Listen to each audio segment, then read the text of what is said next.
Savez-vous pourquoi Excel n'effectue pas toujours les calculs que nous lui demandons? Bonjour à tous, c'est Alex d'excelformation.fr et dans ce tutoriel, je vais vous montrer comment résoudre les problèmes courants de calcul des formules à l'intérieur d'Excel. Il peut en effet arriver que pour différentes raisons, que des formules soient affichées dans une cellule au lieu de leurs résultats, et c'est justement ce que nous allons découvrir dans ce tutoriel. Nous aborderons ainsi les raisons les plus fréquentes pour lesquelles des formules ne se calculent pas, et nous découvrirons les étapes à suivre pour résoudre tous ces problèmes. Alors vous trouverez très régulièrement de nouvelles vidéos sur la chaîne, alors pensez à vous abonner et surtout à activer la clochette de notification afin d'être sûr de ne manquer aucune astuce et de devenir rapidement un pro d'Excel.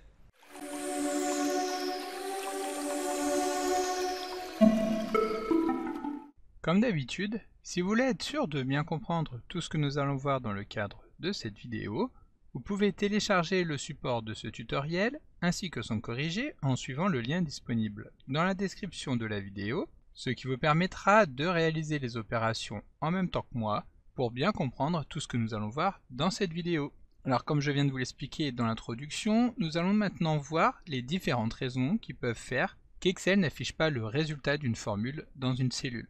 Et le premier cas que nous allons voir est celui que nous avons actuellement à l'écran, dans lequel nous pouvons voir que certaines cellules affichent directement la formule qui est insérée à l'intérieur, en lieu et place du résultat qui correspond donc à cette formule. Dans ce cas précis, cela pourra par exemple être dû à un formatage incorrect des cellules. Pour nous en rendre compte, nous sélectionnons l'une des cellules concernées, et si nous nous rendons dans le menu Accueil du ruban au niveau du groupe Nombre, nous pourrons voir que la cellule est formatée en tant que texte. C'est pourquoi ici Excel n'arrive pas à effectuer le calcul demandé par la formule pour nous renvoyer une valeur numérique. Donc pour régler ce problème, c'est très simple, il suffit de dérouler le menu de sélection du format, de choisir par exemple le format standard pour modifier donc l'attribut de la cellule. Par contre, comme nous pouvons le voir, cette opération n'a pas suffi à afficher le résultat. Pour cela, nous allons devoir valider à nouveau la formule. Pour cela, nous sélectionnons la cellule, puis nous appuyons sur la touche F2 afin de nous placer à l'intérieur de la barre des formules, et ensuite nous allons valider en appuyant sur la touche Entrée. Ici, donc, nous avons plusieurs cellules que nous allons vouloir convertir. Nous allons donc les sélectionner en maintenant la touche CTRL du clavier enfoncé, et nous allons répéter l'opération en choisissant un format de type standard. Ensuite, nous allons devoir répéter l'opération en appuyant sur la touche F2, puis sur la touche Entrée. Ou alors, si nous voulons valider plusieurs cellules en même temps, nous pouvons également sélectionner la colonne dans laquelle se trouvent les cellules problématiques, puis nous allons nous rendre dans le menu Données afin de lancer une conversion en appuyant sur le bouton Convertir que nous retrouvons dans le groupe Outils de données. Nous appuyons sur ce bouton et ensuite il nous suffira d'appuyer sur Terminer pour qu'Excel effectue la modification sur toutes les cellules sélectionnées. Ici, nous allons répéter cette opération pour pouvoir convertir donc le total qui correspond au mois de mars. Maintenant, découvrons le deuxième cas qui peut poser problème, c'est lorsque les formules sont affichées par défaut dans les cellules. En effet, il peut également arriver que les formules soient affichées par défaut dans les cellules plutôt que leurs résultats, ce qui pourra alors évidemment rendre la feuille de calcul difficile à lire et à interpréter. Il s'agit d'une option qui permet donc de présenter rapidement à l'écran les différentes formules saisies dans les cellules, ce qui pourra être pratique dans certains cas. Pour remettre l'affichage par défaut, nous allons tout simplement nous rendre dans le menu Formule du ruban et dans le groupe Vérification des formules, nous voyons ici que l'option Afficher les formules a été sélectionnée. Nous cliquons sur le bouton pour remettre l'affichage classique. Comme vous pouvez le voir, en plus de nous présenter la formule, cette fonctionnalité va doubler également la largeur des colonnes, ce qui permettra de faciliter la lecture des formules. Donc ici nous avons vu qu'il était possible d'appuyer sur le bouton Afficher les formules, mais il existe également un raccourci clavier qui permettra donc de passer très rapidement d'une vue à l'autre. Il s'agit du raccourci clavier CTRL-. Nous appuyons une première fois pour repasser en mode affichage des formules et une seconde fois pour revenir en mode d'affichage classique. Voyons maintenant les autres possibilités qui peuvent faire qu'une formule ne s'affiche pas correctement. En effet, parfois il va être possible que les formules soient mal saisies et donc Excel ne les considère pas directement en tant que formule. Il est en effet essentiel d'utiliser le bon format lors de la saisie des formules dans Excel, car si nous ne respectons pas le format approprié, Excel ne pourra pas reconnaître la formule et ne la traitera alors que comme un simple texte. Voici quelques points à prendre en compte pour garantir le bon formatage des cellules.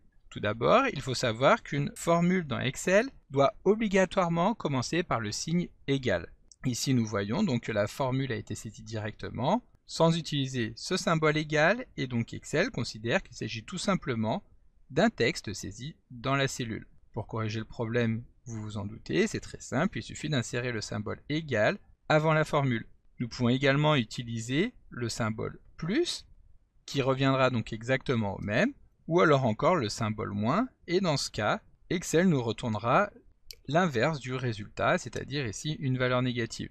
Si nous revenons juste après dans la cellule, nous pourrons voir que Excel a transformé le moins en égal et moins. Il faut également savoir que le signe égal, plus ou moins que nous allons insérer pour saisir une formule doit évidemment être le tout premier caractère de la cellule. Ici, si nous nous plaçons dans la saisie, nous allons pouvoir constater qu'un espace a été saisi avant le symbole égal. Pour corriger le problème, nous allons donc devoir supprimer cet espace, et lorsque nous allons valider, Excel va bien nous retourner le bon résultat. Il existe également une option qui consiste à saisir une apostrophe en tant que premier caractère d'une saisie, ce qui va permettre d'échapper la formule dans la cellule et donc de retourner directement celle-ci en tant que résultat sans effectuer le calcul. Ici, nous allons également supprimer l'apostrophe pour qu'Excel effectue le calcul que nous lui demandons. Enfin, il faut savoir que les guillemets vont être utilisés pour représenter le texte dans Excel. Et donc, si jamais une formule a été saisie entre guillemets comme c'est le cas ici,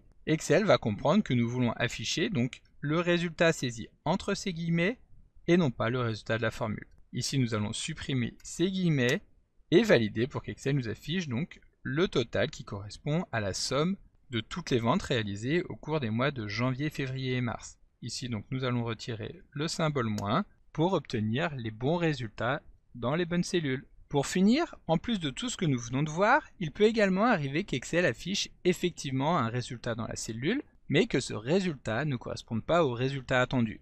Dans ce cas-là, il est alors fort probable que le mode de calcul automatique soit désactivé. En effet, lorsque ce mode de calcul automatique est activé, Excel pourra être en mesure de mettre à jour les résultats des formules à chaque fois qu'une modification sera apportée aux données, et même si ce mode est normalement activé par défaut, il est possible qu'il ait été configuré dans les options d'Excel sur le mode calcul manuel pour différentes raisons. Nous pouvons par exemple imaginer que nous ayons besoin de contrôler manuellement le moment du calcul, afin d'améliorer les performances du classeur, ou alors que nous ayons besoin d'empêcher les calculs automatiques pour travailler sur des formules complexes ou des jeux de données volumineux, ou alors encore que ce soit une macro VBA qui est plantée après avoir désactivé les calculs automatiques. Dans notre exemple, imaginons que le produit B ait été vendu non pas pour 90 unités, mais pour 500 unités.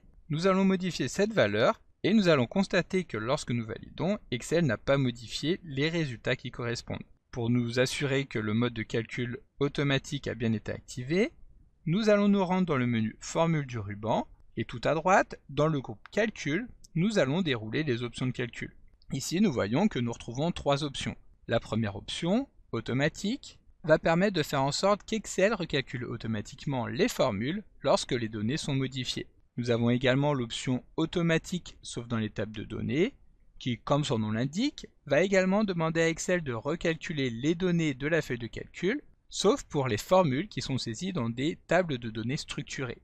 Et enfin, la dernière option, Manuel, impose que les formules ne soient pas recalculées automatiquement à chaque fois que nous effectuons des modifications, et donc dans ce cas, il sera nécessaire qu'une intervention manuelle vienne demander donc le recalcul de la feuille de calcul. Ici, nous pouvons tout d'abord constater que les calculs ont été placés sur manuel, ce qui fait que la mise à jour n'a pas été modifiée. Et donc pour mettre en place des calculs automatiques, il suffit tout simplement de choisir la première option. À ce moment-là, comme vous pouvez le constater, automatiquement Excel va effectuer les calculs à chaque fois que nous allons effectuer une modification. Ici nous allons replacer 100 unités et donc Excel va mettre à jour automatiquement toutes les formules qui dépendent de cette cellule.